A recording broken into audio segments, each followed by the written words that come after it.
On for my informative speech. So, there are many cases of police brutality and civil rights violations that go uninvestigated. If not uninvestigated, the cases don't get the fair and equal justice the legal system promises. Police are getting away with mistreating, violating, and killing people.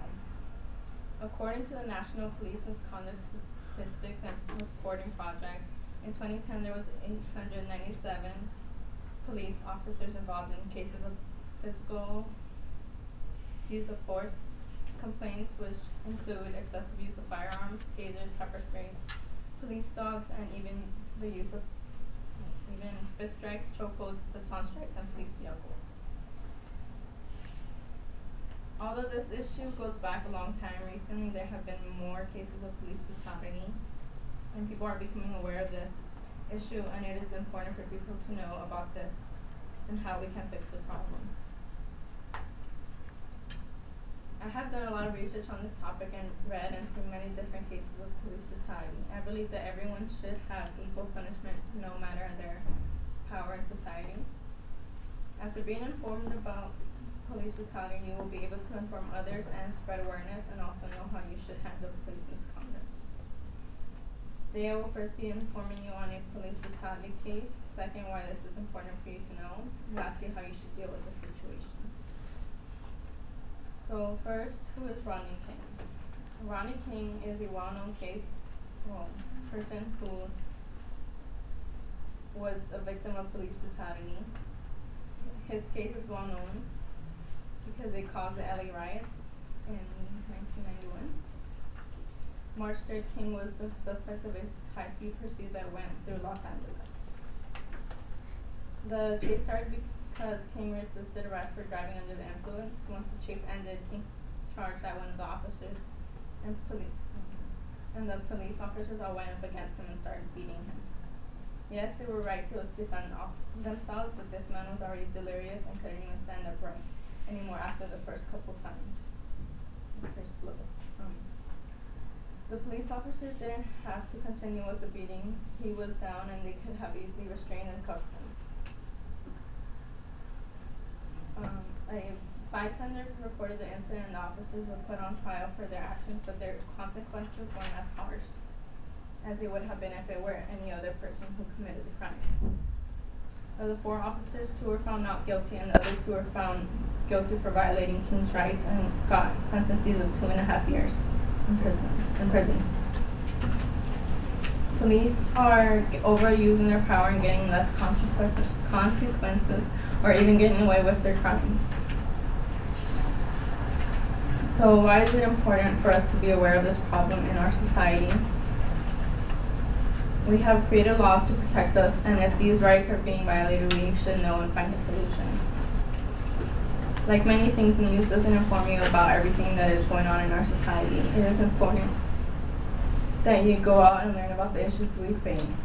If we are unaware of the problems we face in our society, they go unsolved and become bigger problems. Police officers are here to maintain the laws, protect our rights, and protect us from danger. We have to stand up for ourselves and others to police misconduct, so police misconduct doesn't continue to become a bigger issue. When we are all informed on the issue, it gives us way more power as a whole. There have been many protests and vigils for those who have been recently killed by cops. This can be making a progress on fixing and letting people know what was done. We won't be victims or be taken advantage of, and we can overpower those who are taking away our rights. Now that you see the importance of being knowledgeable on this issue, you can learn how to deal with it.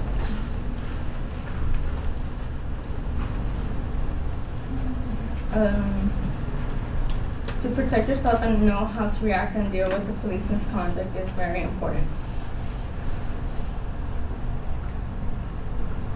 First thing many do when witnessing someone's civil rights being violated is start recording, and this is a very good idea because although it sometimes isn't enough to convict an officer, this is the best evidence you'll have. A police officer's word will mostly always be taken against your own, so having this type of evidence can help.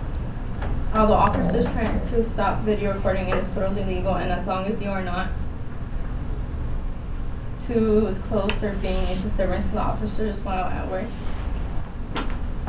There are many videos of officers using excessive force when choked. There have been videos of someone choking another man to restrain him and killing a mom in front of her husband and kid. So do not be afraid to report police officers. They are supposed to be protecting you. When they fail to do so, they lose the honor we have given them. You can report to their assigned police office station chief, or if it's more serious, take them to court as criminals or make a civil suit. Now that you have heard about a brutality case, know the issue's importance and know how to protect yourselves. You have been informed about police brutality, and you can inform others and spread awareness, and also know how you should handle police misconduct. I first talked to you about police brutality case, second why it was important for you to know, and lastly how you should deal with a similar situation, whether a bystander or a victim.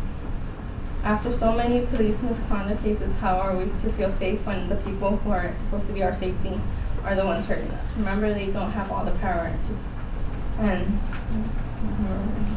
to protect your rights.